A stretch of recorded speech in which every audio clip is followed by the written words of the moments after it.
পরে যখন দেখলেন তার অবস্থা, তখন বললো আমাকে সাথে কেটে দিন। আমাকে বললেন না যে আপনার কষ্ট হবে, সেদিন আমি হয়নি। তখন রসুল আকরাম তার ছুটি দিয়ে মানে জীবনটা নিজের জীবন বিপন্ন করে এমনিতেই গাড়ি শহরে এই হিজরতে ওনার সাথে থাকাই মানে হলো জীবনের একটা ঝুঁকি, সেই ঝুঁকি তিনি নিয়েছেন। আরেকটা ঝুঁকি হয়তো আলী রাজি আল্লাহ তারা নিয়েছেন, তাদের মনে নিয়ে বসেছিলেন। তো এই যে রসুল পাক ভালোবাসা, এর বহু উদাহরণ তারা দিয়েছেন। বিশেষ করে বলেছেন যে আমি যে কথাটি বলছিলাম যে সিদ্দিকে আকবর রাদিয়াল্লাহু আনহু লাশটি যখন নবী পাকের রোজা মোবারকের কাছে আনা হলো এবং হযরত আলী রাদিয়াল্লাহু আনহু বারবার তিনি ডাকছেন, ইয়া রাসূলুল্লাহ, আপনার আবু বকর দুনিয়ার জন্য যেমন শেষ মুহূর্তে আপনার সাথে ছিল, ঠিক টেলিফোন নিয়ে আবার ফিরে আসি। শেষ টেলিফোন। আসসালামু আলাইকুম ওয়া রাহমাতুল্লাহ।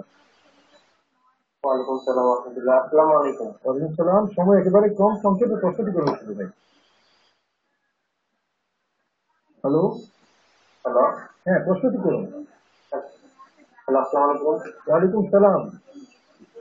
তাহলে আমাদের সমাজে একটা প্রশ্ন আছে। আমাদের সমাজে অনেকে বলে কি মাযহাব মানে কি ওয়াজিব। বুঝতে পেরেছি। কোরআনে অনেক জায়গায় যেটা আছে যে আল্লাহ বলছেন যে আমাকে এবং আমার রসুলকে তোমরা অনুগত করো, আমাকে এবং আমার রসুলকে তোমরা মানবে। এখন আবু হানিফা, শাফি, মালিকি, হাম্বলি এদের কি মানা কি ওয়াজিব নাকি? ধন্যবাদ। আমরা প্রশ্নের উত্তরটি দিয়ে শুরু করবো যে মাযহাব মানা আসলে সত্যি ওয়াজিব। আতিউল্লাহ ওয়া আতিউর রাসূল ওয়া উলিল আমরি মিনকুম। এখানে উলুল আমর দ্বারা আল ফুকাহা মুজতাহিদ যারা, আমরা যারা মাযহাব মানি, আমরা কিন্তু কোরআন এবং হাদিসকেই মূলত মানি। ইমাম আযম আবু হানিফা, শাফি, মালিকি, আহমদ ইবনে হাম্বল চারজন কিন্তু কোরআন হাদিসের বাইরে ছিল না। কোরআন হাদিস থেকে মন্থন করে অ্যানালাইসিস করে আমাদের জন্য মাসআলাগুলো বের করতে। আর ইমাম আযম তো যিনি সাতজন সাহাবীর সাক্ষাৎ পেয়েছেন এবং তাকে তো আমরা অনুসরণ করি। রসুল তো বলে দিয়েছেন তার সম্পর্কে। আমরা তো ইমাম আযমের আলাদা শরীয়ত নয়, কোরআন এবং হাদিসের যে এভিডেন্স গুলো ওনাদের মাধ্যমে প্রাপ্ত, আমরা সেগুলো অনুসরণ করি। আবু হানিফাকে আমরা তো অনুসরণ করি। এদের উপর একটা বই লিখেছেন মাঝহাবের উপর, আমি পড়েছি, অনেক ভালো বই লিখেছেন আপনি। সংক্ষেপে আমি এটা বলতে পারি, ইমাম আবু হানিফাকে আমরা কেবলা মনে করি, এলিমেন্ট কেবলা। আমরা তাকে পূজা করি না, যেমন কি আমরা কাবার দিকে নামাজ পড়ি, এর মানে কাবার পাখিকে পূজা করি না, আল্লাহকে। আচ্ছা, এবং আপনারা যারা বলেন যে মাযহাব মানে ওয়াজিব, কথাটা ঠিক নয়। মাযহাব বানাতে হলো ফরজ, ওয়াজিব কথাটা হলো মানে আযাব দেন হানাফিরা ওয়াজিব ফরজ এক কথা বলে।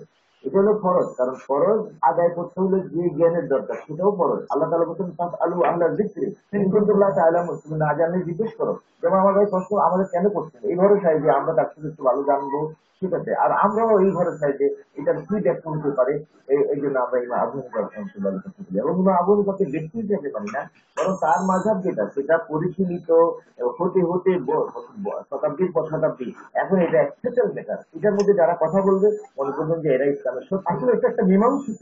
হ্যাঁ, এটা ইসলামের, আমরা যে নামাজ, এটা ইহুদিদের কাজ। নামাজগুলো আমরা পড়ি, নামাজ রোজা যেগুলো আমরা নামাজ আদায় করছি, আমরা কিন্তু কেউ বুখারী, মুসলিম, তিরমিজি খুলে তুলে আমরা কিন্তু নামাজে দাঁড়াই না, ওইটা পড়ি না। কোরআন খুলে ধরে আমরা নামাজ পড়ি না।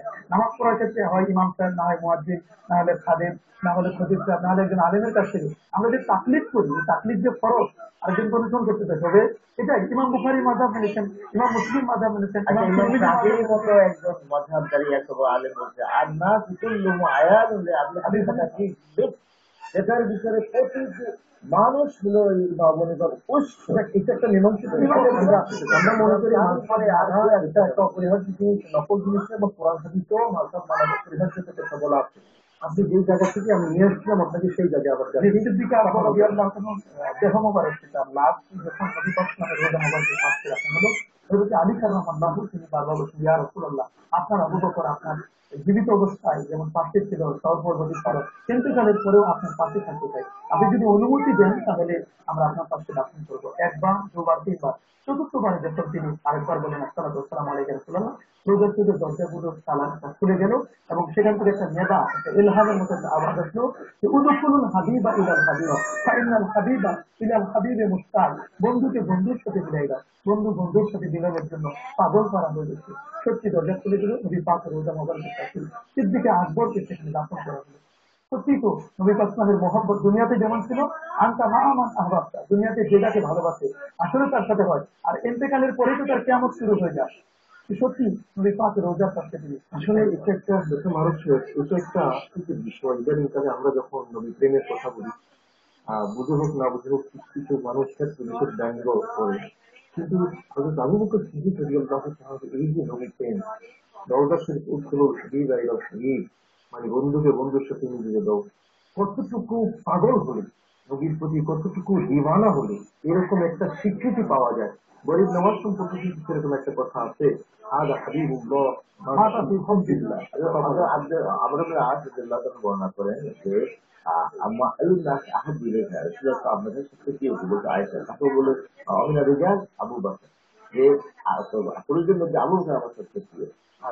ইন্না আফজালান নাস বাদা আনবিয়া আল্লাহি আবু বকর, নবীদের পরে সবচেয়ে ভালো মানুষ আবু বকর। আপনি একটা কথা বলি লাউ কিন্তু মুস্তাফা আলিয়ান বাচ্চাটা তো আবু বকর, মানে আবু বকর সিদ্দিকের মর্যাদাটা নবীর কাছে কতটুকু বলে। এরপর আর কি আসে না, এই হাদিসটা বুখারী ও মুসলিমে বর্ণিত আছে। অর্থাৎ এই কথা বলার পর আরেকটা হাদিস আছে যে